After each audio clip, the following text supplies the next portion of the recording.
നമസ്കാരം. പ്രേമചന്ദ്രനെ തളയ്ക്കാൻ CPM-നാകുമോ?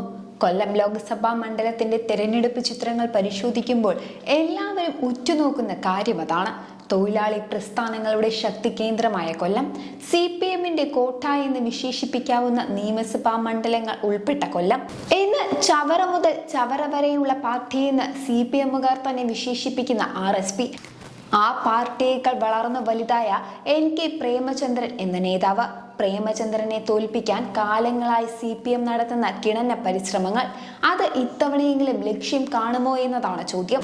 രാഷ്ട്രീയത്തിനും പാർട്ടിക്കും അപ്പുറം വളർന്ന കേരളത്തിൽ താരപരിവേഷമുള്ള രാഷ്ട്രീയ പ്രവർത്തകനായ NK പ്രേമചന്ദ്രനാണ് ഹാട്രിക് വിജയം ലക്ഷ്യമിട്ട് ഇക്കുറിയും UDF തട്ടകത്തിൽ. ഇമേജിനെ മറികടക്കാനും മണ്ഡലം പിടിക്കാനും രാഷ്ട്രീയ പാരമ്പര്യം കൂടിയുള്ള ചലച്ചിത്ര താരം മുകേഷിനെ LDF തെരഞ്ഞെടുത്തു കഴിഞ്ഞു. കൃഷ്ണകുമാറിന്റെ താരപരിവേഷത്തിലൂടെ കൂടുതൽ വോട്ടുകൾ സമാഹരിച്ച് മുന്നേറാമെന്നാണ് NDAയുടെ പ്രതീക്ഷ.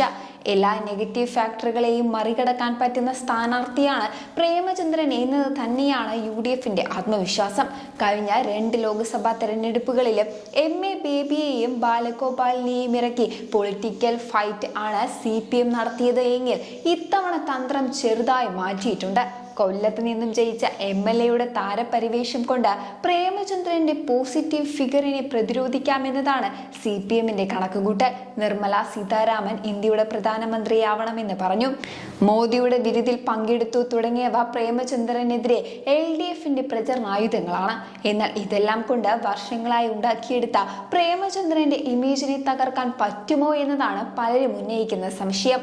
സങ്കീർണമായ സാമുദായിക സമവാക്യങ്ങൾ മണ്ഡലത്തിലെ ജയപരാജയങ്ങളെ നിർണയിക്കുന്നതാണ്.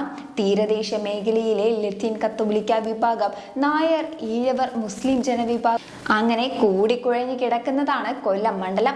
25% വരും ന്യൂനപക്ഷ സമുദായങ്ങൾ. LDF ആയാലും UDF ആയാലും കൊല്ലം സീറ്റ് നായർ കുത്തക എന്നതായിരുന്നു.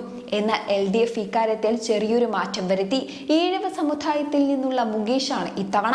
അതുകൊണ്ട് തന്നെ ആ തീരുമാനം തെരഞ്ഞെടുപ്പിൽ എത്രത്തോളം പ്രതിഫലിക്കുമെന്ന് കാത്തിരുന്ന് കാണണം.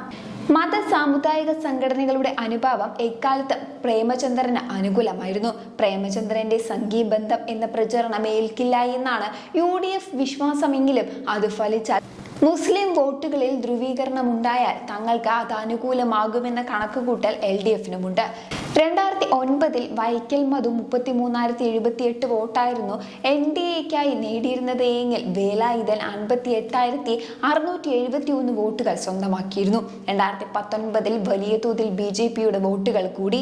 1,33,039 വോട്ടുകളാണ് അഡ്വക്കേറ്റ് KV സാബു നേടിയത്. വോട്ടിലുണ്ടായ ഇരട്ടി വർധന നിലനിർത്താൻ കൃഷ്ണകുമാറിലൂടെ സാധിക്കുമെന്നതാണ് BJPയുടെ കണക്കുകൂട്ടൽ. ജില്ലാ പഞ്ചായത്തിൽ നിന്നും MP, പിന്നീട് രാജ്യസഭാ അംഗം, VS മന്ത്രിസഭയിൽ മന്ത്രി, വീണ്ടും 2 തവണ അട്ടിമറി വിജയത്തിലൂടെ MP ആയ പ്രേമചന്ദ്രന് ഇന്നേ വരെ കരിയർ ബ്രേക്ക് ഉണ്ടായിട്ടില്ല. ശ്രീകണ്ഠൻ നായർ കഴിഞ്ഞാൽ 4 തവണ കൊല്ലത്തെ MP ആയതും പ്രേമചന്ദ്രൻ തന്നെ. മാധവന്റെ രാഷ്ട്രീയ സാംസ്കാരിക പാരമ്പര്യത്തിന്റെ പിന്തുടർച്ചയായാണ് മുകേഷിനെ കൊല്ലത്ത് നിയമസഭയിലേക്ക് CPM മത്സരിപ്പിച്ചത്. നിയമസഭയിലേക്ക് 2 വട്ടവും ജയിച്ച ആത്മവിശ്വാസം മുകേഷിനും CPM-നുമുണ്ട്. മത്സരം മുറുകുമ്പോൾ രാഷ്ട്രീയത്തിന് അതീതമായി ഇമേജുകൾ തമ്മിലുള്ള പോരാട്ടമാണ് കൊല്ലത്ത് നടക്കുക എന്നതിൽ തർക്കമില്ല. ഇതോടുകൂടി ഇന്നത്തെ അധ്യായം ഇവിടെ പൂർണ്ണമാകുകയാണ്. അടുത്ത അധ്യായത്തിൽ കൂടുതൽ വിശേഷങ്ങളും കഥകളുമായി നമുക്ക് വീണ്ടും കണ്ടുമുട്ടാം.